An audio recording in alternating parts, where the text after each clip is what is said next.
ಒಬ್ಬ ರಾಜನಿದ್ದ. ಆ ಮಹಾರಾಜನ ಹತ್ತಿರ ಒಬ್ಬ ಸಂತ ಬಂದ.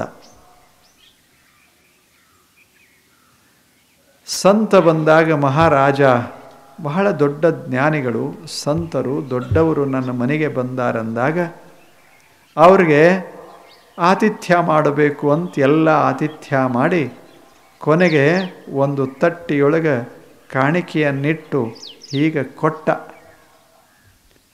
ಆವಾಗ ಸಂತ ಹೇಳ್ದ, ಅದನ್ನು ಕಾಣಿಕೆಯ ತಟ್ಟೆ ಹಿಂಗೆ ಹಿಡಿದದ್ದ ಮಹಾರಾಜ. ಅದರಲ್ಲಿ ಎಲ್ಲ ಇತ್ತು, ರತ್ನ ಮುತ್ತು ಎಲ್ಲ ಇತ್ತು. ಆವಾಗ ಸಂತ ಕೇಳ್ದ, ಎಷ್ಟು ಚಲೋ ಮಾತು ಕೇಳ್ದ, ಮಹಾರಾಜನೇ, ನೀನು ಕೊಡಬೇಕಾದ್ರೆ ಆ ವಸ್ತು ನಿನ್ನದಿರಬೇಕಲ್ಲ, ಇದರಾಗ ಯಾವ ವಸ್ತು ನಿನ್ನದದ ಅದು ಹೇಳು, ಅದನ್ನು ತಗೋತೀನಿ ಅಂದ. ಗಾಬರಿ ಆದ ರಾಜ, ಇದ್ರಾಗ ಯಾವ ವಸ್ತು ನಿಂದದ? ಇದೆಲ್ಲ ನೀ ಸಂಗ್ರಹ ಮಾಡಿದ್ದು ಬಹುತೇಕ, ಅದಕ್ಕಾಗಿ ದುಡಿದದ್ದು ಒಂದು ಪೈ ಇದರಾಗಿಲ್ಲ. ಇದು ನಿಸರ್ಗದ ಸಂಪದ, ಇದು ಜನರ ಸಂಪದ, ಪ್ರಜೆಗಳ ಸಂಪದ. ಮಹಾರಾಜನೇ, ನನಗೆ ನೀನೇನಾದರೂ ಕಾಣಿಕೆ ಕೊಡಬೇಕಾಗಿದ್ದರೆ ನಿನ್ನ ಗಳಿಕೆಯ ಸಂಪತ್ತನ್ನು ಕೊಡಬೇಕು, ಅದನ್ನು ನಾನು ತಗೋಬಲ್ಲೆ, ಇನ್ನೊಬ್ಬರದು ಕೊಟ್ಟರೆ ನಾನ್ಯಾಕೆ ತಗೋಬೇಕು ಅಂದ. ನೀನು ಸಂಗ್ರಹಿಸಿದ್ದು ನಿಂದಲ್ಲ. ಆವಾಗ ಮಹಾರಾಜ ಗಾಬರಿ ಆದ. ಅವನಿಗೆ ಹೊಳಿತು, ಹೌದಲ್ಲ ಅಂದ. ಆವಾಗ ಸಂತ ಹೇಳ್ದ, ಕಾಣಿಕೆ ಕೊಡೋದಾದರೆ ಅದನ್ನು ಕೊಡು, ಈ ಕಾಣಿಕೆಯನ್ನು ನೀನು ನಿನ್ನ ಹತ್ತರನೇ ಇಟ್ಟುಕೋ, ಇದನ್ನು ನಾನು ಸ್ವೀಕರಿಸೋದಿಲ್ಲ. ಯಾಕೆ? ನಾನು ನಿನ್ನ ಅತಿಥಿಯೇ ವಿನಃ ಪ್ರಜೆಗಳ ಅತಿಥಿ ಅಲ್ಲ. ನಿನ್ನ ಅತಿಥಿಯಾದ ಬಳಿಕ ನಿನ್ನ ಸಂಪತ್ತನ್ನು ನನಗೆ ಕೊಡಬೇಕು, ಆದ್ದರಿಂದ ನಿನ್ನದೇನಾದರೂ ಇದ್ದರೆ ಕೊಡು ಅಂದ. ಆವಾಗ ಮಹಾರಾಜ ಆಲೋಚನೆ ಮಾಡಿದ, ಸಂತರೇ, ನನಗೆ 3 ದಿವಸ ವೇಳೆ ಕೊಡಿ ಅಂದ. 3 ದಿನ ತಾವು ವೇಳೆ ಕೊಡಿ, ನಾನು ನನ್ನದೇ ಆದ ಸಂಪತ್ತನ್ನು ನಿಮಗೆ ಕಾಣಿಕೆಯಾಗಿ ಕೊಡ್ತೇನೆ ಅಂತ ಹೇಳಿದ ಮಹಾರಾಜ. ಆವಾಗ ಮಹಾನುಭಾವ ಸಂತ, ಆಗಲಿ 4ನೇ ದಿವಸ ನಾನು ಮತ್ತೆ ಬರ್ತೇನೆ, ಆವಾಗ ನೀನು ನಿನ್ನ ಸಂಪತ್ತನ್ನು ನನಗೆ ಕಾಣಿಕೆ ಕೊಡಬಹುದು ಅಂತ ಹೇಳ್ದ. 3 ದಿವಸಗಳ ಕಾಲ ರಾಜ ಒಂದು ಕೆಲಸ ಮಾಡಿದ. ತನ್ನ ವೇಷವನ್ನು ಬದಲಾಯಿಸಿದ. ಒಬ್ಬ ಕಾರ್ಮಿಕನ ವೇಷ ಧರಿಸಿದ. ಮಸ್ತ್ ಶಕ್ತಿ ಇತ್ತು ಅವನಿಗೆ. ಕಾರ್ಮಿಕನ ವೇಷ ಧರಿಸಿದ. ಅಲ್ಲಿಂದ ಕೆಲಸ ಹುಡುಕ್ಯಾಡ್ಕೋತು ಹೊಂಟ. ಎಲ್ಲಿ? ತನ್ನ ರಾಜ್ಯದಾಗ, ತನ್ನ ರಾಜಧಾನಿಯೊಳಗೆ ಕೆಲಸ ಹುಡುಕ್ಯಾಡ್ಕೋತು ಹೊರಟ. ಇವಾಗ್ಯಾವ ಕೆಲಸ ಬರ್ತಾವ ರಾಜಾಗ? ಹೊಡೆಯೋದು ಬಡಿಯೋದು, ಅಷ್ಟು ಬಿಟ್ಟರೆ ಇವಾಗೇನು ಬರ್ತಾವ? ಕೆಲಸ ಬರ್ತಿರಲಿಲ್ಲ. ಅದಕ್ಕೆ ಹೋದಲ್ಲೆಲ್ಲ ನಿನಗೆ ಅದು ಬರ್ತದೇನೋ ಇದು ಬರ್ತದೇನೋ ಅಂತ ಕೇಳ್ತಿದ್ರು. ಬರದೇ ಇದ್ದರೆ ನಿನಗೇನು ಕೊಡೋದು ಅಂತಿದ್ರು. ಹುಡುಕ್ಯಾಡ್ದ. ಕೊನೆಗೊಮ್ಮೆ ಅವನಿಗೆ ಬಹಳ ಮನಸ್ಸಿಗೆ ನೋವಾತು. ಏನು ನಾನು ನಿರುಪಯುಕ್ತೇನು ಈ ಜಗತ್ತಿನಲ್ಲಿ ಅಂದ. ಕೊಟ್ಟ ಕೊನೆಗೆ ಒಬ್ಬ ಕಂಬಾರ ಇದ್ದ. ಆ ಕಂಬಾರ ಕಬ್ಬಿಣದ ಕೆಲಸ ಮಾಡ್ತಿದ್ದ. ಅವನಿಗೆ ಒಬ್ಬ ಕಬ್ಬಿಣ ಕಾಯ್ದ ಬಳಿಕ ಹೊಡಿಬೇಕಾಗ್ತದೆ ಅಂಥ ಒಬ್ಬ ಬೇಕಾಗಿದ್ದ. ಇವ ಹೊಂಟಿದ್ದ. ಇವನ ಕರೆದ ಕೇಳ್ದ, ಇದನ್ನು ಬಡಿತೀಯನೋ, ನಿನಗೊಂದು ಪೈ ಕೊಡ್ತೀನಿ ಅಂದ ಮಹಾರಾಜ. ಇವ ಕಂಬಾರ, ಅವ ಮಹಾರಾಜ. ನೀನು ದಿವಸ ತುಂಬ ನೀ ಕೆಲಸ ಮಾಡಿದರೆ, ಈ ಕೆಲಸ ಮುಗಿಯೋ ತನಕ ನೀನು ಕೆಲಸ ಮಾಡಿದರೆ ಒಂದು ಪೈ ಕೊಡ್ತೀನಿ ಅಂದ. ಒಂದು ಪೈ ಮಹಾರಾಜಗೆ ಹೆಂಗಾಗಿರ್ಬೇಕು? ಅಂದ್ರೆ ರಾಜನ ಒಂದು ದಿವಸದ ದುಡಿಮೆಯ ಬೆಲೆ ಎಷ್ಟು ಅಂದ್ರೆ 1 ಪೈ. ಕಂಬಾರ ಹೆಂಗೆ ಬೆಲೆ ಕಟ್ಟದ ಅವಾಗ ಗೊತ್ತಾತು ಮಹಾರಾಜಗೆ ನಾ ಎಷ್ಟು ಬಡವದೀನಿ ಅಂತ. ಮಹಾರಾಜ ಶುರು ಮಾಡಿದ, ಅದನ್ನು ಹೊಡಿಲಿಕ್ಕೆ ಶುರು ಮಾಡಿದ. ಬೆಳಿಗ್ಗೆ 9 ಗಂಟೆಗೆ ಮುಂಜಾನೆ 6ಕ್ಕೆ ಹುಡುಕ್ಯಾಡ್ಕೋತ ಹೊಂಟಾವ. 9ಕ್ಕೆ ಸಿಕ್ಕಿತ್ತು ಕೆಲಸ. 9ಕ್ಕೆ ಶುರು ಮಾಡ್ದ. ಕಂಬಾರ ಮೊದಲೇ ಕಾಸುದದ, ಅದನ್ನು ಇಡೋದದ, ಹೊಡಿ ಅನ್ನೋದದ.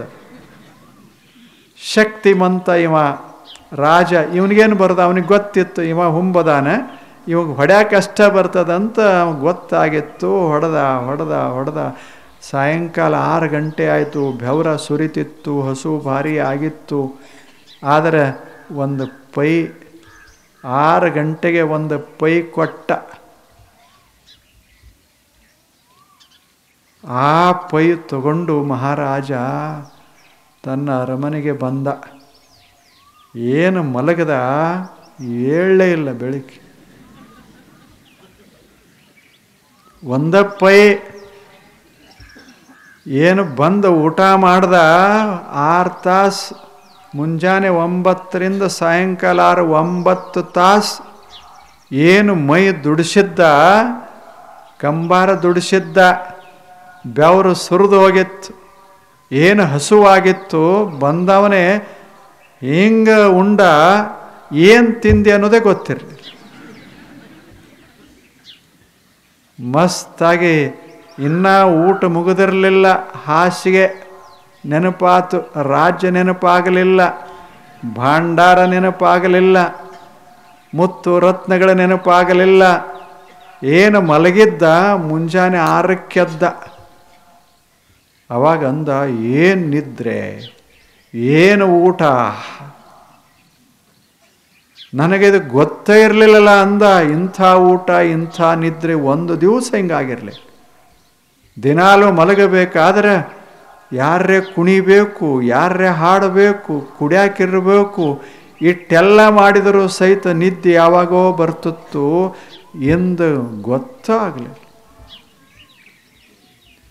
ಎದ್ದ, ಇನ್ನು ಸಂತನಿ ಕೊಡಬೇಕಲ್ಲ. 1 ನಾಣ್ಯ ಸಿಕ್ಕಿತ್ತು, 1 ಪೈಯ. ಅದನ್ನು ಹಿಂಗೆ ಇಟ್ಟಿದ್ದ. ಯಾಕೆ? ತಾನು ದುಡಿದು ಗಳಿಸಿದ್ದ.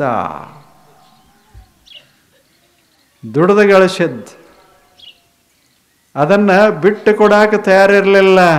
ಹಂಗೆ ತನ್ನ ಹಾಸಿಗೆಯೊಳಗಿರುವ ಪೆಟ್ಟಿಗೆಯೊಳಗೆ ಅದನ್ನು ಹಂಗೆ ಇಟ್ಟು ಕೀಲಿ ಹಾಕ್ಕೊಂಡು ಹೊರಟ. ಮತ್ತೆ ಕೆಲಸಕ್ಕೆ ಅವಾಗ ಹೇಳಿದ್ದ, ನಾಳೆ ಬರ್ತೀನಿ ಅಂತ. ಮುಂಜಾನೆ 9ಕ್ಕೆ ಹೋದ.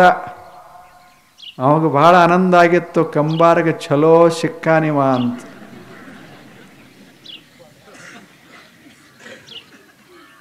9ರಿಂದ 6 ತಕ ಊಟಿಲ್ಲ, ನೀರಿಲ್ಲ. ಮೊದಲೇ ಕಂಬಾರವ ಹೊಡಿ ಅಂತಿದ್ದ. 6 ಗಂಟೆ ತಗ ಕೆಲಸ ಮಾಡಿದ. ಮೈ ಹಣ್ಣಾಗಿತ್ತು. ಏನು ನೀರಡಿಕೆ, ಏನು ಹಸಿವ. ಅವನ ಜೀವನದಾಗ ನೀರಡಿಕೆನೇ ಆಗಿರಲಿಲ್ಲ. ಯಾಕೆ? ಸುತ್ತಮುತ್ತೆಲ್ಲ ಅವರೇ. ಹಿಂಗೆ ನೋಡೋದ್ರಾಗ ನೀರ, ಹೀಗೆ ನೋಡೋದ್ರಾಗ ಅನ್ನ. ಇಟ್ಟು ಬಳಕ ಅದು ಹಸಿವು ಹೆಂಗೆ ಗೊತ್ತಾಗ್ತದೆ, ನೀರಡಿಕೆ ಹೆಂಗೆ ಗೊತ್ತಾಗ್ತದೆ? ಬರೇ ತಿನ್ನೋದು ಉಣ್ಣೋದಾದ್ರೆ ಹಸಿವಿರೋದಿಲ್ಲ, ದುಡಿದು ತಿನ್ನೋದಾದ್ರೆ ಹಸಿವಾಗಿರ್ತದೆ. ಅವಾಗ 6 ಗಂಟೆ ಆಯ್ತು. ಅವಾಗ ಮತ್ತೊಂದು ಪೈ ಕೊಟ್ಟ.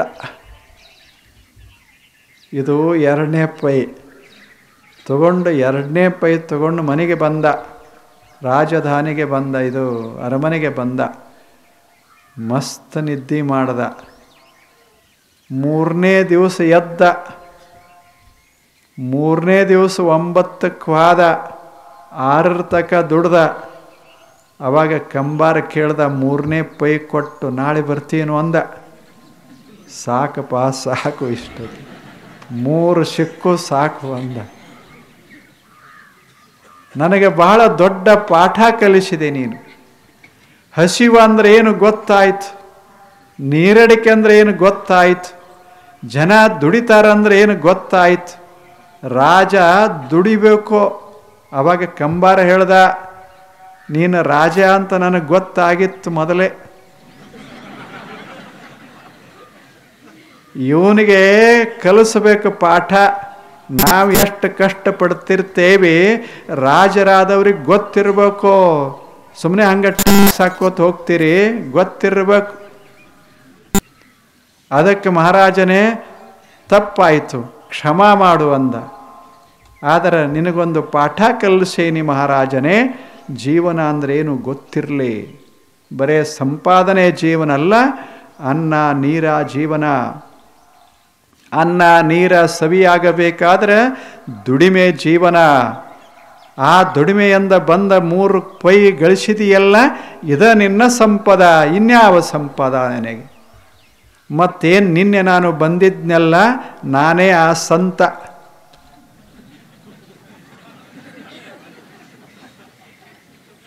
ನಿನಗೆ ಯಾರೂ ಕೆಲಸ ಕೊಡೋದಿಲ್ಲ ಅಂತ ತಿಳ್ಕೊಂಡು ನಾನು ಇದನ್ನು ಮಾಡಿದೆ. ನಿನಗೇನೂ ಬರುವುದಿಲ್ಲ ಅಂತ ನನಗೆ ಗೊತ್ತಿತ್ತು. ಅದಕ್ಕೆ ಇದು ಒಂದೇ ಕೆಲಸ ಬರೋದು ನಿನಗೆ, ಹೊಡೆಯೋದು ನಿಲ್ಲೋದು ಅಷ್ಟೇ. ಮಹಾರಾಜನೇ ಕೊಡು 3 ನಾಣ್ಯ ಅಂದ. ಮಹಾರಾಜ ಅಂದ, ಅರಮನೆಗೆ ಕರ್ಕೊಂಡು ಹೋದ ಸಂತನ್ನ. ಅಲ್ಲಿ ಕೂಡಿಸಿ ಹೇಳ್ದ, ನನ್ನ ಅತ್ಯಂತ ಪ್ರಿಯವಾದ ಸಂಪತ್ತು ಇವು 3 ನಾಣ್ಯಗಳು. ಸಂತರೇ, ನನ್ನ ಕಣ್ಣು ತೆರೆಸಿದ್ರಿ, ಇದು ತೆಗೆದುಕೊಳ್ಳಿ 3 ನಾಣ್ಯ. ಅವಾಗ ಮಹಾರಾಜ ಆ ಸಂತ ಹೇಳ್ದ, ನೋಡು ಈ 3 ನಾಣ್ಯದವಲ್ಲ, ಒಂದು ಕಡೆ ಇದು ನೀನೇನು ತಟ್ಟಿಯೊಳಗೆ ಇಟ್ಟಿದೆಯಲ್ಲ, ಇಷ್ಟೆಲ್ಲ ಸಂಪತ್ತು ಒಂದು ಕಡೆ, ನಿನಗೆ ಯಾವುದು ಪ್ರಿಯ ಹೇಳು ಅಂದ. ಯಾವುದು ಪ್ರಿಯ ಇದ್ರೆ? ಅವಾಗ ಮಹಾರಾಜ ಹೇಳ್ದ, ನನ್ನ ಇಡೀ 50 ವರ್ಷದ ಜೀವನದಲ್ಲಿ ಅತ್ಯಂತ ಪ್ರಿಯವಾಗಿ ಕಷ್ಟಪಟ್ಟು ಗಳಿಸಿದಂಥ ಸಂಪತ್ತು 3 ನಾಣ್ಯದಾವಲ್ಲ, ಇದನ್ನು ನಾನು ನಿಮಗೆ ಕೊಡುವಾಗ ಮನಸ್ಸಿಗೆ ಇಷ್ಟು ನೋವಾಗ್ಯದ.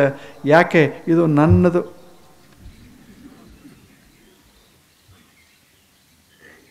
ನಾನು ಅದನ್ನು ಎಷ್ಟು ಪ್ರೀತಿಸ್ತೇನೆ ಅಂದರೆ ಅದನ್ನು ಕಾಪಾಡಬೇಕು, ಕೊನೆ ಕ್ಷಣದವರೆಗೆ ಕಾಪಾಡಬೇಕು.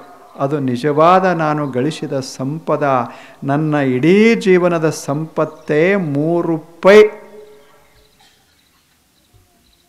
ಅವಾಗ ಆತ ಹೇಳ್ದ, ಸಂತ ಹೇಳ್ದ, ಆ 3 ನಾಣ್ಯಗಳನ್ನು ನಾನು ಒಯ್ಯೋದಿಲ್ಲ, ನಾನು ಮತ್ತೆ ನಿನಗೇ ಕೊಟ್ಟು ಹೋಗ್ತೇನೆ. ಅದನ್ನು ದಿನ ನೋಡು, ಅದೇ ನಿನ್ನ ಸಂಪದ. ಇದು ಅಲ್ಲ ಅಂತ ನೆನಪಿರಲಿ, ಅಲ್ಲ ಅಂತ ನೆನಪಿರಲಿ. ಹಿಂಗೆ ರಾಜರಿರಬೇಕು ಅಂತ ಸಂತನ ಮಾತು ನೋಡಬೇಕು. ಇದು ರಾಜ್, ಇವರು ಆಳವರು. ಸಂತ ಹೋಗುವಾಗ ಹೇಳ್ದ, ರಕ್ಷಣಾ ಮಾಡು, 3 ರೂಪಾಯಿ ನಿನ್ನ ಬೆಲೆ, ನಿನ್ನ ಇಡೀ ಜೀವನದ ಆಸ್ತಿ 3, ಅದನ್ನು ನೀನು ಕಾಪಾಡು. ಆ ಬಳಿಕ 2ನೇ ಪಾಠ ನಿನಗೆ. ಅನ್ನ ಬಹಳ ಮಹತ್ವದ್ದು. 9 ತಾಸುಗಳ ನಂತರ ನಿನ್ನ ಕಣ್ಣಲ್ಲಿ ತುಂಬಿರೋದು ಅನ್ನ, ನಿನ್ನ ಮನಸ್ಸಿನಲ್ಲಿ ತುಂಬಿರೋದು ನೀರ, ನಿನ್ನ ಮನಸ್ಸಿಗೆ ಬೇಕಾಗಿರೋದು ಹಾಸಿಗೆ. ಇವ 3 ಸಂಪತ್ತ. ದುಡಿದ ಬಳಿಕ ಅನ್ನ ಸಂಪದ, ನೀರ ಸಂಪದ, ಮೈ ದಣದಾಗ ಹಾಸಿಗೆ ಸಂಪತ್ತು. ಜಗತ್ತಿನ ಶ್ರೇಷ್ಠ ಸಂಪತ್ತುಗಳು ಇವು 3. ಆ ಬಳಿಕ 3 ರೂಪಾಯಿ ನಿನ್ನ ಸಂಪದ.